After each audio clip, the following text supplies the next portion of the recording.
Radhe Radhe everyone, कैसे हैं आप सब। इस हरी पट्टी को देखकर मेरी समझ में आ गया कि हमारे शहर में अग्निवीर की भर्ती चल रही है, तो तभी आज मेरा स्टॉप चेंज है और टाइमिंग भी चेंज है। तो मैंने यहाँ से लिया पूजा को और पूजा को लेने के बाद दौड़ के अपनी बस को पकड़ा, क्योंकि भीड़ बहुत ज़्यादा थी।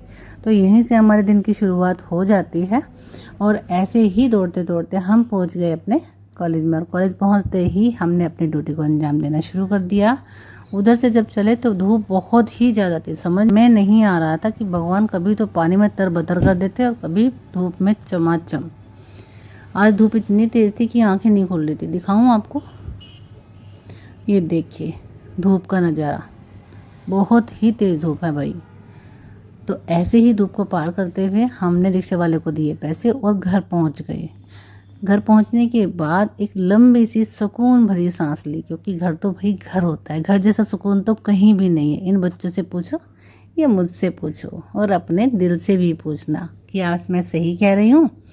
और बैठ के ठंडा सा गिलास पानी का पिया। पानी पीते ही मुझे पता लगा कि मेरे पेट में कुछ नहीं है, गुड़गुड़ हो रही है, यानी कि भूख बहुत तेज़ लगी हुई है। तो चलिए ऐसे ही बातें करते हुए आपको लुक दिखाती हूँ। सुबह को जाते हैं कितने चमाचम होकर और दोपहर में एक मज़दूर वाली फीलिंग आनी शुरू हो जाती है। तो चलिए नहा धोकर फटाफट से आते हैं, क्योंकि उसके बाद खाना खाएंगे। खाने में आज बनाया है दाल चावल रोटी, और इसके बाद थोड़ा सा सोने की इच्छा थी, लेटने की इच्छा थी। तो यहाँ देखिए मैं आपको मिलाती हूँ किसी से, इसको कहते हैं नित्या। और ज़रा मैच करिए, या ये और वो दोनों सेम सेम है ना। शिव शक्ति कौन कौन देखते हैं? हाँ सेम सेम है भाई, बताना ज़रूर। तसल्ली के साथ भोजन करना शुरू किया और उसके बाद आराम के लिए दिमाग ने बोला, लेकिन ऐसा तो हो ही नहीं सकता कि आराम से आराम हो जाए। तभी बारिश होनी शुरू हुई और दौड़ के जाल को बंद किया।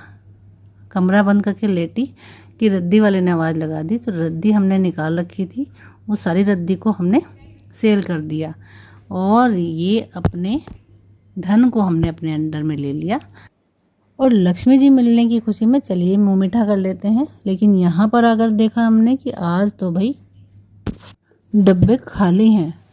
चलिए भरते हैं इन डब्बों को और बनाते हैं कुछ मीठा।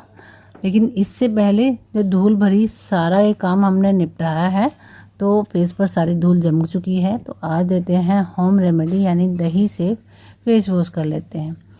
एक बहुत ही बढ़िया स्क्रब होता है दही का, जो मैं ज़्यादातर यूज़ करती हूँ।